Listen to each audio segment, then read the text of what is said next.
Bonjour, ce dimanche 15 décembre c'était tournoi de X-Wing, mais un tournoi bien particulier, l'édition 2019 du tournoi des champions de la raclette, organisé par les excellents et très actifs Dérangés à Saintes. Et c'était la deuxième fois que j'y participais, la première fut en fait mon premier tournoi tout court et je vous en avais causé dans une précédente vidéo. Oui, ce tournoi, par ailleurs on ne peut plus convivial, n'est pas comme les autres. Il se caractérise toujours, en dehors de la raclette géante qui lui confère son nom, veux-je dire, par des règles spéciales à la fois pour la composition des listes et en cours de partie. Cette année, concernant les règles de composition, révélées 2 semaines avant la rencontre, voici ce à quoi les joueurs devaient se plier. D'une part, ils ne pouvaient aligner qu'un seul pilote limité, mais ils devaient en aligner un qui serait leur champion. Les autres vaisseaux seraient donc tous génériques, et on recommandait aux joueurs de ne pas abuser de cette disposition et de faire les filous avec des champions tels que Drea Rental, etc.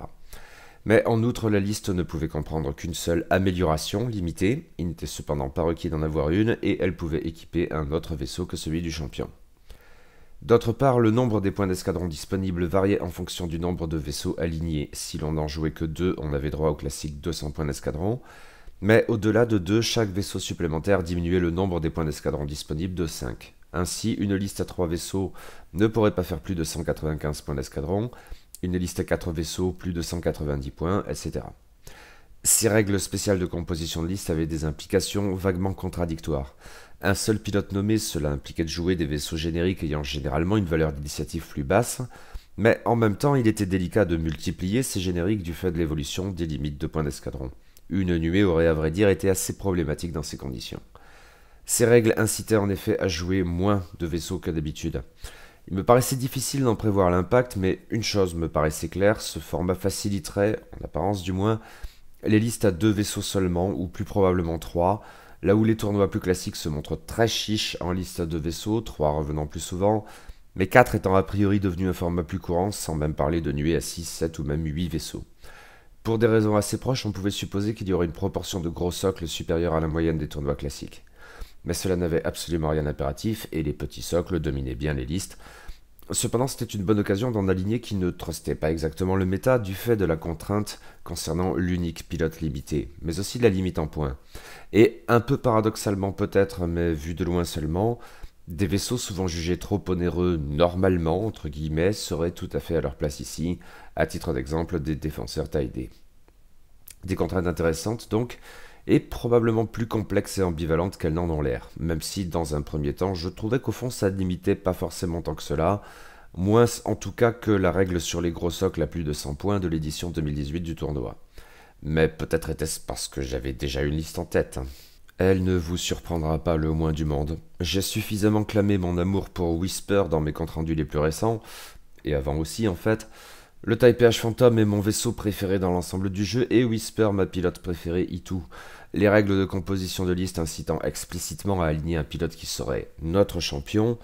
J'ai vite balayé mes, très vagues faut dire, réserves initiales, jouer autre chose, blablabla. De fait, Whisper est ma championne, je n'allais pas me mentir et prétendre quoi que ce soit d'autre. Je ne pouvais pas ne pas l'aligner dans ce tournoi des champions. Restait à voir qui l'accompagnerait. Ces derniers temps, j'avais pas mal expérimenté des variantes de liste associant Whisper et Dark Vador, une base finalement assez convenue autour de l'archétype des As impériaux. C'était bien évidemment impossible ici. Par ailleurs, se posait la question du nombre de vaisseaux alignés, et même si ce tournoi pouvait rendre les listes à 2 vaisseaux seulement plus pertinentes, cette perspective me collait tout de même des palpitations. Non, 3 vaisseaux, cela m'irait mieux. À 195 points d'escadron, la limite n'était au fond guère handicapante, voire pas du tout. Mais quel générique jouer alors? Eh bien, pourquoi pas 2 autres Taipei Phantom tant qu'on y était, aussi bien pour l'unité de jeu et même vaguement de fluff que pour la performance, ça me paraissait une option intéressante. C'était décidé, Whisper serait ma championne à la tête de l'escadron Sigma. Bon, du coup, si je vais comme d'habitude décrire ma liste ici pour que vous n'ayez pas à jongler entre les vidéos, l'essentiel vous est déjà connu si vous avez lu mes précédents comptes rendus, donc n'hésitez pas à faire défiler jusqu'au rapport de tournoi à proprement parler. Mais sinon, eh bien, ma championne, tout d'abord. L'immense, la géniale, la parfaite Whisper dans son Taipei Phantom d'amour, 57 points d'escadron. Ma championne, mon vaisseau. Whisper à initiative 5 bénéficie déjà de la règle commune à tous les tailles fantômes qui fait d'eux les champions de l'occultation, soit réseau de Stygium. Après s'être désocculté, on peut effectuer une action, soulignons, une action d'évasion. Puis au début de la phase de dénouement, on peut dépenser un marqueur d'évasion pour gagner un marqueur d'occultation, ce n'est cette fois pas une action. Ce qui permet de relancer cette dernière mécanique pour la rendre systématique ou presque, gare au stress cela dit, pour la première phase de cette mécanique donc. Et ce sans avoir à gaspiller une action et probablement une phase de tir, le marqueur d'occultation valant marqueur de désarmement. C'est une capacité véritablement excellente. Mais Whisper en rajoute une couche souvent décisive avec sa capacité spéciale. Si elle effectue une attaque qui touche, elle gagne un marqueur d'évasion, et ce n'est pas une action là non plus. Du coup, non seulement Whisper voit sa défense sensiblement améliorée jusqu'à la fin de la phase d'engagement, elle a souvent 2 marqueurs d'évasion à ce stade, mais en outre les chances qu'un marqueur persiste jusqu'à la phase de dénouement sont du coup bien plus élevées, sans avoir à sacrifier un bouclier ou de la coque, et la mécanique d'occultation n'en est que davantage fiabilisée. Whisper est parfaite, da best. Cœur. La mécanique d'occultation du TIE Phantom repose donc sur les marqueurs d'évasion. Cela décide presque automatiquement du talent à attribuer à ses pilotes. Presque car, précisément parce que c'est pété sur le Phantom, FFG en a augmenté le coût lors des mises à jour des points d'escadron. Depuis juillet, la feinte, puisque c'est d'elle qu'il s'agit, coûte 7 points d'escadron. Elle en valait 4 sauf erreur au début de la V2, ce qui permettait d'aligner 4 as de l'escadron Sigma avec feinte, une liste monstrueuse qui a bien trusté le méta. Ah donc feinte fait que quand on attaque, si on a un marqueur d'évasion, et c'est donc probable avec le fantôme, alors on peut changer un résultat évasion du défenseur en résultat concentration, ce qui est très bien. Peut-être plus aussi auto-include qu'auparavant sur le fantôme, les coups ayant grimpé, mais de toute façon dans mes expérimentations récentes, et plus encore au regard des spécificités de ce tournoi, ma Whisper ne pouvait qu'être chargée. D'autant plus que je claquais là comme ça 9 points d'escadron de plus tout de même, pour associer à ma chouchoute l'artilleur le 5e frère, qui est limité. Ce serait donc mon unique carte limitée de cette liste du fait des règles spéciales de composition, et ça n'était absolument pas un problème. Le 5e frère est un utilisateur de la force, ce qui est de manière générale son meilleur atout, mais dans ce build pour Whisper, il me paraît encore plus intéressant au-delà. En effet, tant qu'on effectue une attaque, on peut dépenser une charge de force pour changer un résultat concentration en critique. Ce qui est bien sans être fou, un marqueur de force normal donnerait de toute façon déjà un dégât normal. Mais dans ce build donc, ça me paraît un atout plus marqué que normalement. Car j'y ajoutais la modification ordinateur de visée, 3 points d'escadron, qui confère tout simplement aux vaisseaux qui en sont normalement dépourvus l'action d'acquisition de cibles. Or, le Phantom fait partie de ces chasseurs impériaux qui ne bénéficient normalement pas de l'action de lock, c'est aussi le cas de l'intercepteur TIE IN ou du TIE SK Striker. Notez, et plus d'un parmi vous l'a fait à bon droit, il existe une autre manière de conférer à Whisper cette action, et ce sont les senseurs passifs. En fait, je ferai bientôt ce choix pour mes as de l'escadron Sigma. Mais en quête d'une fiabilité plus poussée pour ma championne, j'ai préféré m'en tenir pour elle à cette amélioration déjà testée. Essentiellement parce que je pouvais du coup y associer une autre amélioration, ce qui ne serait pas possible avec les senseurs passifs, à savoir le classique système de commande de tir, 2 points d'escadron. Vous connaissez cette carte, tant que l'on effectue une attaque, si le défenseur est verrouillé, alors on peut relancer un des rouges. Mais dans ce cas, on ne peut pas dépenser l'acquisition de cible pendant cette attaque. Un moyen pas cher de fiabiliser un chouïa en dispensant de consacrer chaque action de Whisper à un lock ou au senseur passif, ce qui revient un peu au même. Une bonne occasion de faire des actions de concentration pour fiabiliser autant que possible, ou des tonneaux pour caler un adversaire dans son arc ou sortir du sien. Et du coup, voici le tour idéal de Whisper avec ce gros build. Premièrement, elle commence le tour occultée. Deuxièmement, à la phase système, elle effectue une manœuvre de désoccultation qui la repositionne avec une certaine marge de sécurité et lui permet de faire une action d'évasion avec le réseau de Stygium. Troisièmement, durant la phase d'activation, elle effectue sa manœuvre, puis soit une action d'acquisition de cible si sa proie n'est pas verrouillée, ceci grâce à l'ordinateur de visée, soit en cas contraire un tonneau pour se repositionner encore plus précisément ou une concentration. L'action d'évasion ne sera envisageable que si le stress n'a pas permis de la faire avant de se déplacer. Quatrièmement, durant la phase d'engagement, elle attaque à initiative 5, donc parmi les premiers le plus souvent. Le format de ce tournoi n'autorisant pas la multiplication des as, c'était tout bénef. Elle a 3 dés rouges de base, donc 4 à portée 1. Comme elle a verrouillé sa cible, le système de commande de tir lui permet de relancer un seul dé, ce qui sera souvent suffisant, car le reste consistera généralement en touche ou en concentration, auquel cas le 5e frère permettra de changer un de ses derniers résultats en critique. Mais s'il faut en relancer davantage, des résultats vierges ou concentration, c'est possible en ne recourant pas au système de commande de tir et en préférant craquer le lock, auquel cas le 5e frère aura de nouveau de bonnes chances de faire son truc. Et si votre adversaire obtient des résultats évasion, la feinte pourra en convertir un en résultat concentration. Cinquièmement, l'attaque ayant probablement touché, Whisper gagne un marqueur d'évasion supplémentaire en raison de ses capacités spéciales. Normalement, à ce stade, elle en a 2, et peut-être aussi un marqueur de force si le 5e frère n'a pas eu de raison d'intervenir, ce qui lui permet d'encaisser beaucoup mieux jusqu'à la fin de la phase d'engagement. Sixièmement, arrive la phase de dénouement. Whisper bénéficiant toujours d'au moins un marqueur d'évasion, elle peut s'occulter grâce au réseau de Stygium, et c'est reparti pour un tour. Bien sûr, c'est là un tour idéal quand les étoiles s'alignent, mais cela ne relève pas non plus du fantasme, je crois, c'est très plausible, une Whisper ultra fiabilisée. En contrepartie, c'est cher. Oui, je vous avais prévenu. Ce build de Whisper représente en tout 78 points d'escadron, avec les senseurs passifs j'aurais économisé 2 points, mais dans cette liste cela ne me libérait guère de place pour des améliorations vraiment utiles de toute façon, et le build n'avait forcément pas les mêmes implications que dans tout autre tournoi. Dans tous les cas, je crois que ça en vaut le coup. Mes 2 vaisseaux restants seraient donc 2 autres tailles PH fantômes, et forcément génériques. Ici, les As de l'escadron Sigma, 48 points d'escadron, s'imposaient donc. D'autant que, pour des pilotes non limités, ils ont une valeur d'initiative relativement élevée, à savoir 4. Dans le format de ce tournoi, en dehors des champions, bien rares seraient les autres vaisseaux à avoir une initiative supérieure, voire même égale, pour un nombre non négligeable d'entre eux.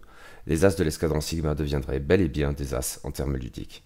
Bien sûr, ils bénéficient de la capacité générique réseau de Stygium, et j'avais ainsi 3 vaisseaux qui disposaient de l'occultation au mieux, 3 prédateurs amenés à faire des cercles autour de leur proie. Bien sûr, et pour les mêmes raisons que pour Whisper, j'ai équipé mes 2 As de l'escadron Sigma du talent Feint à 7 points d'escadron. Mais pour eux, je ne pouvais pas répéter l'association ordinateur de visée plus système de commande de tir, je n'avais pas assez de points d'escadron pour cela. De toute façon, dans leur cas, les senseurs passifs 3 points d'escadron me paraissaient une bien meilleure option cette fois. Ce senseur dispose d'une charge récurrente, il procure une action qui consiste en fait à dépenser cette charge. Cette action ne peut s'effectuer que lors de l'étape effectuer une action du vaisseau, entendre par là qu'elle ne peut pas être déclenchée par un autre effet de jeu, comme mettons une coordination. D'ailleurs, la carte précise également qu'un vaisseau dont la charge de senseur passif est inactive ne peut pas être coordonné, ça n'était en rien un problème dans cette liste. Ensuite, quand c'est au tour du vaisseau de s'engager, si sa charge est inactive, il peut choisir d'effectuer soit une action de calcul, soit une action d'acquisition de cible. C'est l'atout essentiel de cette carte, retarder le verrouillage jusqu'au dernier moment pour l'effectuer avec une information parfaite. Et des génériques à initiative 4 sont particulièrement indiqués pour en bénéficier autant que possible, surtout avec les manœuvres de désoccultation caractéristiques des tailles PH fantômes et qui peuvent rendre leur déplacement flou pour l'adversaire. Chacun de ces As de l'escadron Sigma représente en tout 58 points d'escadron, ce qui est très raisonnable dans l'optique de ce tournoi. Ensemble, ils font donc 116 points d'escadron. Ce qui nous donne une liste à 194 points d'escadron en tout, avec donc une marge d'1 point par rapport aux conditions applicables aux listes à 3 vaisseaux. Je vous en affiche en ce moment même le résumé. Et voilà, les dérangés ont donné le ton du tournoi d'emblée. Règle bien les ailes? Ouais, c'est bon, j'ai tourné. Avant de démarrer la première ronde, chacun a dû lancer dans la salle une sorte de petit avion en mousse, Patrick Sébastien style. Il fallait l'envoyer aussi loin que possible, ce qui déterminerait sa ferreur les appareillements initiaux, mais aussi donnerait la priorité pour choisir, outre un sticker et un magnet, une carte conférant un bonus secret utilisable une seule fois seulement dans n'importe laquelle des 3 premières parties. Car si à ce stade nous ne savions pas au juste en quoi elle consisterait, nous nous doutions que la 4e et dernière serait très différente des autres. Pour ma part, j'avais fait un lancer, disons, moyen plus, ce qui m'a permis de choisir un sticker kawaii de Jawa, un magnet de frigo représentant un Stormtrooper forcément plus kawaii encore, et de tomber au pif sur mon bonus secret. En l'espèce, lors d'une phase d'activation, je pouvais jouer cette carte pour que ma championne effectue une action d'accélération gratuite. Par ailleurs, chacune des 3 premières parties de la journée aurait sa propre règle spéciale. Dans le cas de la première ronde, elle concernait les points remportés. En l'espèce, le champion voyait ses points doublés, ce qui s'appliquait aussi bien aux points remportés pour sa destruction qu'aux demi-points gagnés en lui ôtant la moitié de ses PV. Concrètement, si mon adversaire dégageait Whisper, il gagnerait non pas 78 points d'escadron, mais 156. Et même s'il ne parvenait à lui ôter que la moitié de ses points de vie, il gagnerait par la force des choses l'ensemble des points pour Whisper et donc 78. Ce qui promettait des scores assez étranges dépassant régulièrement les 200 points. Avec une clause au cas où voulant qu'un joueur tablé ne puisse pas marquer plus de points que son adversaire, auquel cas il en marquerait 199 au plus, pour éviter des résultats paradoxaux dus à l'élimination d'un très gros champion à plus de 100 points. Mon adversaire pour cette ronde initiale était le camarade Nalex de X-Wing, La Rochelle, que j'avais déjà rencontré lors des précédents tournois à Sainte. Il jouait une liste de la résistance à 3 vaisseaux. Sa championne, c'était Rey à bord de son YT-1300 récupéré, un gros socle donc, mais Nalex ne l'avait pas trop chargé. Il embarquait simplement l'artilleur Finn, 10 points d'escadron, qui fonctionne très bien avec Rey, et serait donc l'amélioration limitée unique de cette liste, et il bénéficie en outre de boucliers améliorés 4 points d'escadron. Rey de la sorte représentait en tout 87 points d'escadron, ce qui signifiait que je remporterais 87 points en lui ôtant la moitié de ses points de vie, soit 4 boucliers et 2 points de coque, et 174 points si je parvenais à la détruire. Rey était accompagné de 2 X-Wing T-70, forcément génériques. Le plus capé était un as de l'escadron noir, 49 points d'escadron, dont la valeur d'initiative de 4 rivalisait donc avec celle de mes as de l'escadron Sigma, tandis que Rey et Whisper partageaient la même initiative de 5. Il bénéficiait du talent tireur hors pair, 1 point d'escadron, ainsi que de la technologie optiques avancées, 4 points d'escadron. De la sorte, il représentait 54 points d'escadron. Son collègue était un cran en dessous, un expert de l'escadron rouge, 47 points d'escadron, avec une initiative de 3 seulement. Il était autrement équipé comme le précédent pour 52 points d'escadron en tout. A noter, dans la liste de Nalex telle que je l'avais prise en photo en vue de cet article, aucun de ces X-Wing T-70 n'était équipé de la configuration pourtant gratuite S-Foils intégrée. La liste de Nalex représentait dès lors 193 points d'escadron en tout, et je vous en affiche en ce moment même le résumé. Le choix du premier joueur revenait donc à Nalex, et il a décidé que j'aurais l'initiative. Nos vaisseaux s'activeraient donc dans cet ordre: expert de l'escadron rouge, as de l'escadron Sigma, as de l'escadron noir, Whisper, Rey. Et il s'engagerait dans l'ordre suivant: Whisper, Rey, as de l'escadron Sigma, as de l'escadron noir, expert de l'escadron rouge. Côté obstacle, je m'étais muni de 3 nuages de gaz et Nalex de 3 nuages de débris, dont un assez volumineux. Nous les avons disposés de sorte à faire comme un carré au centre du tapis de jeu, avec un nuage de gaz un peu décalé en bas à gauche. En gros, l'endroit où j'ai déployé mes fantômes, avec Whisper un peu plus avancé dans le coin. Les 3 vaisseaux de Nalex s'étaient resserrés dans le coin opposé. Mon premier tour donnerait le ton pour les parties suivantes. Je fais une manœuvre minimale avec mes 3 fantômes et je les occulte tous. Les vaisseaux de Nalex en face pivotaient d'ores et déjà pour s'avancer vers le centre du tapis de jeu. Maintenant que la mécanique d'occultation était lancée, mes fantômes pouvaient faire face à l'ennemi, mais leur manœuvre de désoccultation était généralement prudente, consistant souvent en tonneau avec la position arrière à l'arrivée, ce qui permet à mes chasseurs de manière générale de faire des cercles autour de leur proie. Puis ce fut l'engagement. Une petite maladresse de ma part a fait atterrir Whisper, après sa manœuvre normale, sur un nuage de débris. Elle n'a pas subi de dégâts, mais le stress pouvait être un handicap et l'impossibilité de faire d'emblée une acquisition de cible était ennuyeuse. Au centre, un de mes as de l'escadron Sigma se retrouvait face à Rey, pas la plus confortable des positions. Il a pris quelques coups, forcément. L'autre fantôme s'est montré plus prudent en contournant le YT-1300. Reste que j'ai infligé de la sorte des dégâts non négligeables à Rey, lui ôtant ses boucliers. Nalex a réagi en sortant son gros socle de cette nasse. On le verra au cours de cette partie, il a très souvent fait usage de l'accélération du YT-1300. Et un gros socle qui fait un boost, ça couvre une distance considérable. Pas facile de lui imposer de finir dans mes arcs de tir. Mais par la force des choses, pour un temps du moins, l'essentiel du combat tournerait autour des X-Wing T-70 et des TIE PH Phantom, tandis que Rey passait au large. Et ce fut assez violent. Lors d'un même tour, l'as de l'escadron noir et un de mes as de l'escadron Sigma sont sortis, dans cet ordre sauf erreur. Mais l'expert de l'escadron rouge également avait souffert. J'ai choisi d'avoir confiance en mon as de l'escadron Sigma pour qu'il le dessoude tout seul, ce qui permettait à Whisper de se retourner d'ores et déjà sur Rey. La perspective d'obtenir les demi-points au moins de la championne de Nalex était bien plus alléchante et très plausible. Le pari a payé, l'expert de l'escadron rouge a quitté à son tour le tapis de jeu. M'en restait un as de l'escadron Sigma intact et une Whisper qui avait perdu 1 ou 2 boucliers pour m'occuper de Rey, dont j'avais bel et bien acquis la moitié des points. Et à partir de là, plus que jamais, Nalex a usé de l'action d'accélération du YT-1300. Ce qui me compliquait considérablement la tâche, l'avoir dans l'arc et à portée de mes 2 vaisseaux n'avait rien d'évident. C'était un bal, en somme, oui, une danse, de la mort. Sauf que mes danseurs étaient plus qu'à leur tour à l'ouest. À force, pourtant, l'étau se resserrait et faire bumper Rey pouvait la contraindre pour la suite des opérations. J'ai enfin pu prendre Rey en tenaille et avec des tirs fiabilisés, et elle était dès lors condamnée. Victoire impériale et table rase. Cependant, pour obtenir ce résultat, Whisper avait dû s'exposer. Un dégât de coque faisait que Nalex récupérait, outre la totalité des points pour un as de l'escadron Sigma, la moitié des points pour ma championne. En fait, l'intégralité, puisque c'était ainsi que l'on comptait le score dans cette première manche. Mais je ne le regrettais pas, car cela valait aussi pour Rey, qui coûtait plus cher et me rapportait bien davantage. D'où ce score très improbable, 287 à 136.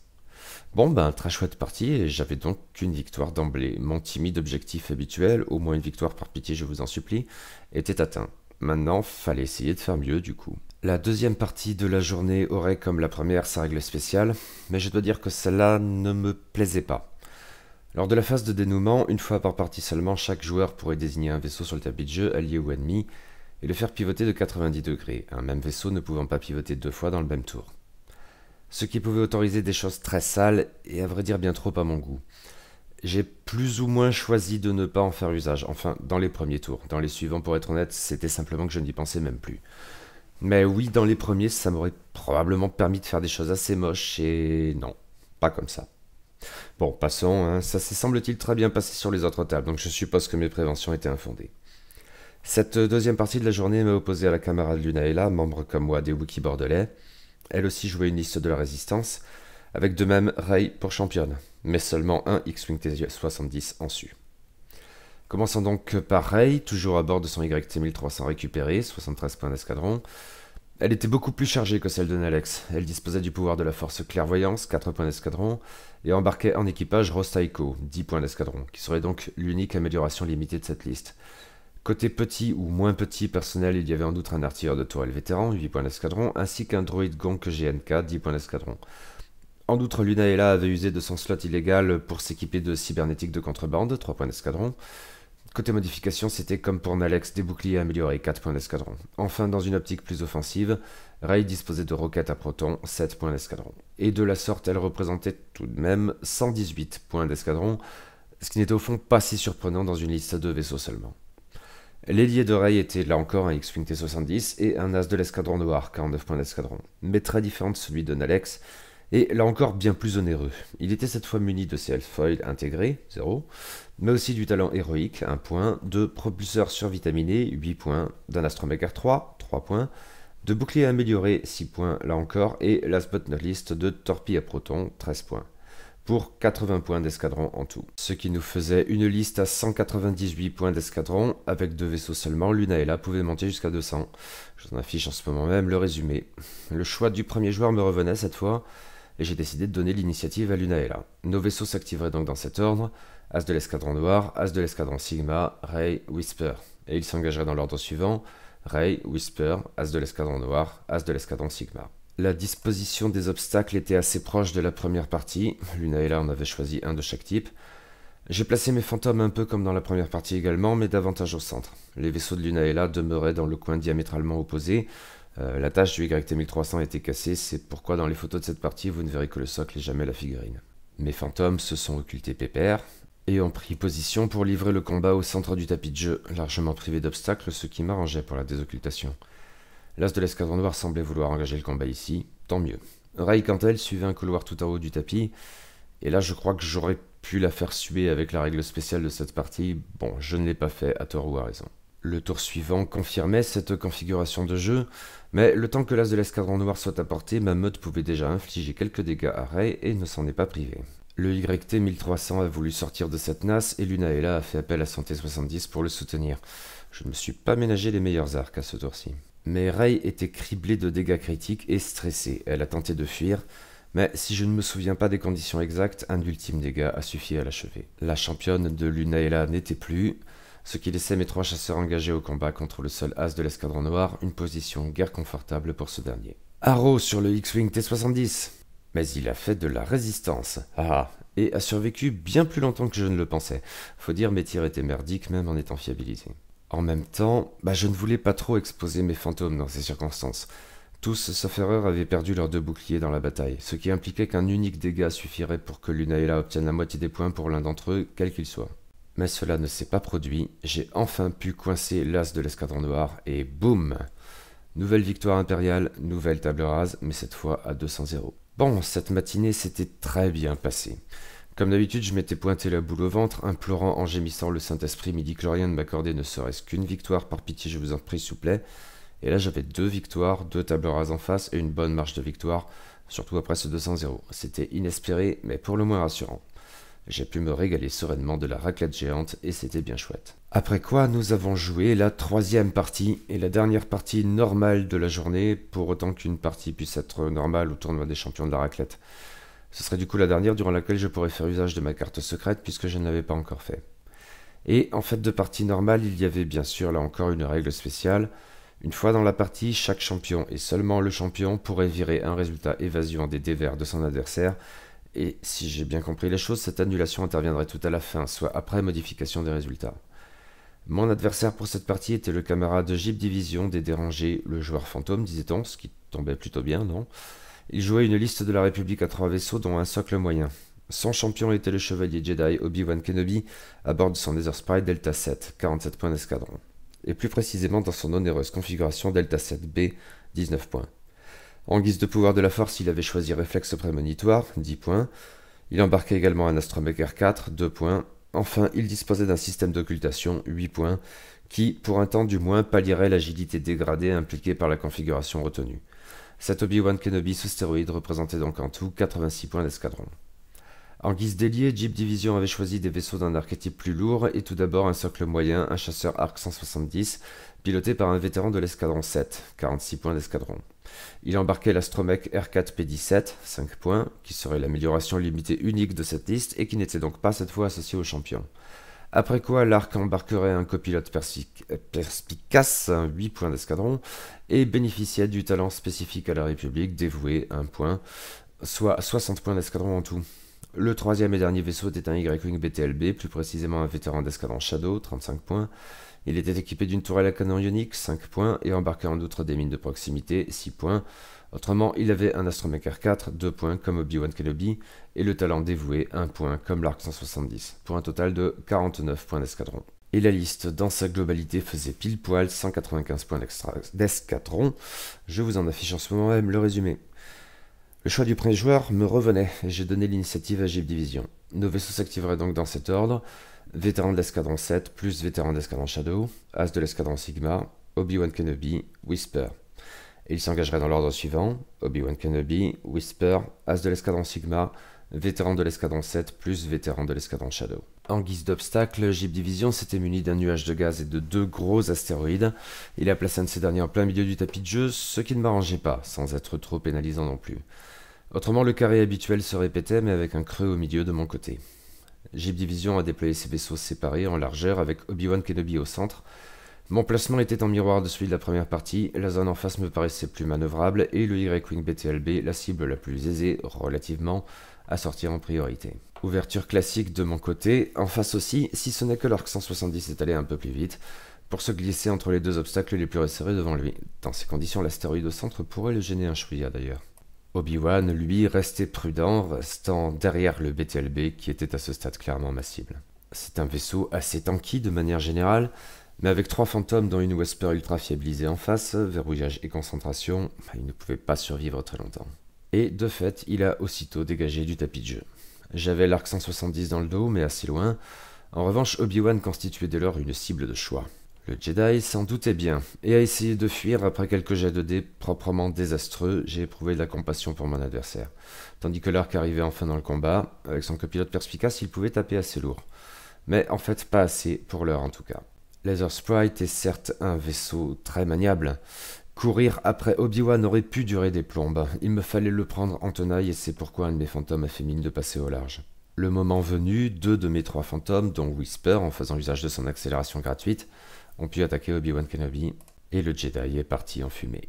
Jeep Division ne disposait plus que d'un seul vaisseau, son Arc 170, agressif mais un peu lourdeau et régulièrement gêné dans ses manœuvres par les obstacles, le privant plus d'une fois de la possibilité de faire appel à son copilote perspicace. En face, j'avais toujours mes 3 vaisseaux, et aucun n'en était au stade des demi-points si un seul, sauf erreur, était parfaitement intact. Mes vaisseaux, plus agiles et parfois difficiles à tracer du fait de leur manœuvre de désoccultation, slalomaient de sorte à ne pas finir dans les arcs de l'arc, tout en se ménageant des opportunités de tir régulières. Un chassé-croisé a opéré, cependant, qui a fini par opposer les vaisseaux en face à face. Mais j'avais clairement l'avantage du nombre et de l'initiative. L'Arc 170 a explosé, sans être parvenu à réduire ne serait-ce qu'un seul de mes fantômes à la moitié de ses PV. 3e victoire impériale, 3e table rase et 2e 200-0. Mais qu'est-ce qui se passait, bon sang? À ce stade, j'avais pulvérisé mes maigres ambitions. En fait, j'étais 2e au classement. Ce qui ne devait ou devrait pas se produire, et ne s'est donc pas produit. Le karma rétablissant l'équilibre cosmique. Enfin, ça ou les midi-chloriens, comme vous voudrez. Cette performance de très loin ma meilleure depuis que je jouais X-Wing n'aurait qu'un impact limité sur le classement final, car pour l'établir, on ne se baserait pas sur les parties remportées ni sur la marge de victoire, mais seulement sur le résultat de la 4e et dernière partie, qui n'aurait absolument rien à voir avec tout ce qui avait précédé. En fait, insistant sur la nécessité de jouer un champion constituait un indice marqué. Lors de la dernière partie, on ne jouerait que le champion dans une arène. C'est ici que le classement après le troisième round intervenait, tout de même. Les joueurs, en fonction de leur résultat, seraient répartis entre 3 tables de 6 joueurs. Je figurais dans la première, ce qui impliquait que je serais 6ème du tournoi au pire. Parmi les 5 autres joueurs à cette table, j'ai retrouvé aussi bien Alex que Jeep Division, mais il y avait autrement Jedi Yoda des Wookiees bordelais, le titulaire du trophée de la raclette 2018, Zeran, champion de France, Mazette du Nantes Squadron, et enfin Flo86 de X-Wing.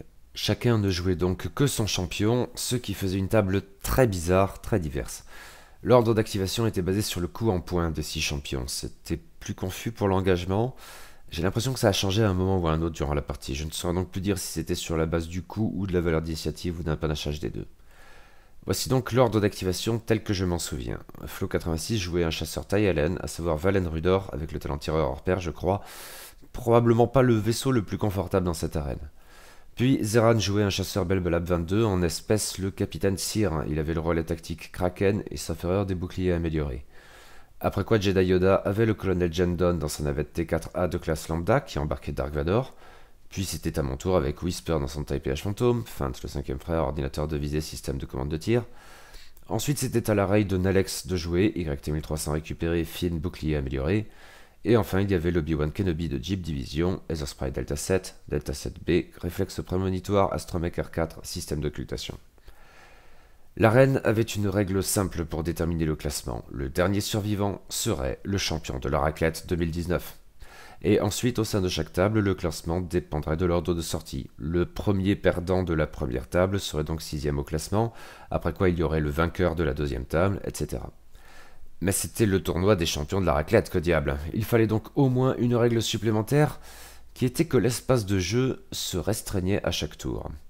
En effet, après la première phase de mouvement, toute partie du tapis de jeu comprise dans un gabarit de manœuvre tout droit 1 sur chaque bord disparaissait purement et simplement. Après la deuxième phase de mouvement, ce serait l'espace couvert par un gabarit de tout droit 2, etc. Ce qui, mine de rien, allait très vite. Et bien sûr, un vaisseau se trouvant dans cette zone quand elle disparaissait était éliminé. Ouch ou crunch, comme vous voudrez. Chaque joueur plaçait un de ces obstacles. Les 4 premiers vaisseaux étaient placés chacun sur un bord du tapis de jeu, normalement. Les 2 derniers devaient être placés au centre, un faisant face au nord, l'autre au sud. Bien sûr, quelqu'un avait placé un gros astéroïde en plein milieu du tapis de jeu. Ça n'a pas manqué, très tôt, tous les joueurs ont proposé des alliances avec plus ou moins de sérieux. Mais je crois que Rey avait un contentieux avec Whisper. Pas de négociation, elle a aussitôt cherché à s'en prendre à ma championne. Mon vaisseau était plutôt approprié pour cette partie, cela dit. Agile, pouvant se repositionner avec ses manœuvres de désoccultation, ou demeurant occulté pour assurer sa défense, c'était pas mal. Seulement voilà, vous la connaissez, celle de Whisper occultée à portée 3 avec un marqueur de force? Ouais, moi aussi. Rey m'en voulait vraiment. À ce stade, il ne me restait déjà plus que 2 points de coque, sauf erreur. Mon fantôme a été le premier vaisseau pris pour cible. En fait, il me semble seul à avoir été attaqué dans ses premiers tours. Je n'avais pas l'espoir de durer bien longtemps, la 6ème place du classement se profilait à l'horizon. Du coup, j'avais envie de lâcher quelques tirs avant de partir en fumée. Le capitaine Sear me faisait l'effet de la cible la plus attrayante et je l'ai verrouillé. Mais Obi-Wan Kenobi s'était retourné contre moi. Peut-être un contentieux là encore. Zeran m'incitait fortement à m'en prendre à Jeep Division plutôt qu'à lui, et Jeep Division avait une offre plus ou moins sérieuse là encore. S'ignorerait-on ou chercherait-on à s'entre-détruire? Au point où j'en étais, j'ai fait le choix de la destruction mutuelle assurée. Sauf que j'ai été comme de juste le seul à avoir été détruit dans cette affaire. Whisper a été la première à dégager de l'arène, je serai donc 6ème au classement général. Cela dit, elle serait très vite suivie par Valen Rudor, sorti par Jendon, je crois. Flo86 serait donc 5ème. Car la partie se poursuivait sans moi, il ne restait plus que 4 vaisseaux, et l'espace se restreignait toujours davantage. Zeran jouait un jeu dangereux mais efficace à la lisière des zones disparues. Il s'abstenait aussi de tirer de manière générale, sur le mode « je te fous la paix si tu me fous la paix, je te défends si tu m'attaques ». Mais la situation devenait tendue pour les gros socles. Ils n'avaient pas vraiment à craindre d'être détruits au combat, mais ils étaient les plus à même de pâtir de la diminution de la zone de jeu. C'était en somme à qui ferait bumper l'autre de sorte qu'il se trouve dans la plus mauvaise posture au prochain rétrécissement du terrain. De son côté, Obi-Wan Kenobi se faisait un peu oublier. La situation des gros socles était bloquée à ce stade, mais les 2 chasseurs se retrouvaient face à face, et les tirs croisés d'Obi-Wan Kenobi et de l'arc arrière du colonel Jendon ont fait sortir le capitaine Sear du tapis de jeu. Zeran serait donc 4ème au classement général. Le capitaine Sear serait bientôt suivi par Rey. La collision a finalement profité au colonel Jandon. Nalex hériterait de la 3e place au classement. Jedi Yoda jouait son titre de champion de la raclette, mais son Challenger Jeep Division avait l'avantage de piloter un petit vaisseau extrêmement maniable. Et l'espace de jeu était devenu si restreint que la Lambda, qui est quand même un gros veau, ne pouvait plus espérer grand-chose, même en attaquant le Jedi avec le soutien de Dark Vador. Jedi Yoda, détenteur du trophée de la raclette 2018, a donc cédé son titre et son Yoda Funko Pop migrateur à Jeep Division. Gloire à lui, gloire au nouveau champion de la raclette. Et voilà, c'était la fin du tournoi. Premier à avoir été éliminé sur la première table, j'ai donc fini 6e sur 18. Je ne prétendrai pas ne pas avoir éprouvé la moindre amertume à ce que le classement final soit déterminé de la sorte, mais gare longtemps, du moins l'asperge, parce que ce sentiment n'avait tout simplement pas de sens. Honnêtement, c'était le tournoi des champions de la raclette, c'était le jeu, c'était cool, c'était fun, c'était irréprochable. Je me suis beaucoup amusé tout au long de cette journée, y compris dans le temps somme toute très limité, durant lequel j'ai joué dans l'arène, et après tout aussi bien, c'était très marrant à suivre. Et cette 6e place demeure ma meilleure performance en tournoi de toute façon. Alors, pas d'amertume, mais la joie de m'en être bien mieux tiré que je n'osais l'espérer, et c'est peu dire, dans un tournoi toujours aussi chouettement délirant et convivial, et c'est peu dire aussi. Et par ailleurs, il y a ce mème trouvé forcément sur la 90 page d'Unk X-Wing Memes. Et Shiot Whisper, mais ça n'est bien sûr pas la question à poser, bande de malades. Ce qui importe, c'est que Whisper détruit tout. C'est ma championne, et je l'aime. Et j'accorderai une promotion à ces ailiers de l'escadron Sigma aussi, qui ont fait plus que se montrer à la hauteur. TypeH Phantom Rules Whisper FTW, et pour tout ça, cœur, avec les doigts roses de l'amour. Et il y avait des lots. Les dérangés se sont montrés généreux à leur habitude. Dès avant la première partie, chaque joueur avait son sticker choupi et son magnet pas moins choupi. Mais fonction du classement, on aurait ensuite accès à d'autres lots. Une première table comportait quelques figurines, des Funko Pop, des mugs, des chaussettes Star Wars. Ouais, des chaussettes Star Wars. Un CD, une BD et d'autres choses tout à fait folles. Ici, chaque joueur aurait une récompense de son choix dans ce qui resterait. Mais il y avait une seconde table ensuite où chacun aurait droit à son petit Lego Star Wars du calendrier de l'Avent, à 5 cartes promotionnelles de son choix, ainsi qu'à 2 marqueurs de force métalliques. Pour ma part, j'ai donc eu un sticker de Jawa, alors crions tous ensemble, un magnet de Stormtroopers, sans doute en train de rater quelque chose dans le frigo, un CD de la bande originale de Rogue One, lot inattendu et tout à fait intéressant, un petit Lego dont je me demande encore ce qu'il représente, plutôt Jet peut-être, et bordel où elles vont ces putains de 2 pièces qui me restent, 5 cartes promotionnelles, 2 françaises, cadet de l'escadron Epsilon et As de l'escadron Noir, celui de l'Empire Galactique, et 3 anglaises, Scimitar Squadron Pilot, Afterburners et Veteran Turret Gunner. Et enfin 2 marqueurs de force métalliques donc. Les cadeaux c'est bien, mais ce qui est encore mieux c'est un chouette tournoi des champions de la raclette avec des règles rigolo débiles, des joueurs sympathiques, une bonne ambiance de chaque instant et, last but not least, une grosse débauche de raclette géante. C'était parfait. Merci aux organisateurs, merci aux joueurs, gloire aux champions de la raclette passée, présents et à venir. Et j'ai déjà hâte que ce soit l'édition 2020. Et voilà, c'est tout pour aujourd'hui. J'espère que cette vidéo vous a plu, qu'elle vous a intéressé. Si c'est le cas et que vous voulez soutenir la chaîne, eh bien je vous en prie, merci beaucoup. Vous avez plusieurs moyens pour ça. Il y a les abonnements, il y a les commentaires, il y a les pouces, il y a les partages. Tout cela est tout à fait bienvenu. Alors merci d'avance et à la prochaine fois.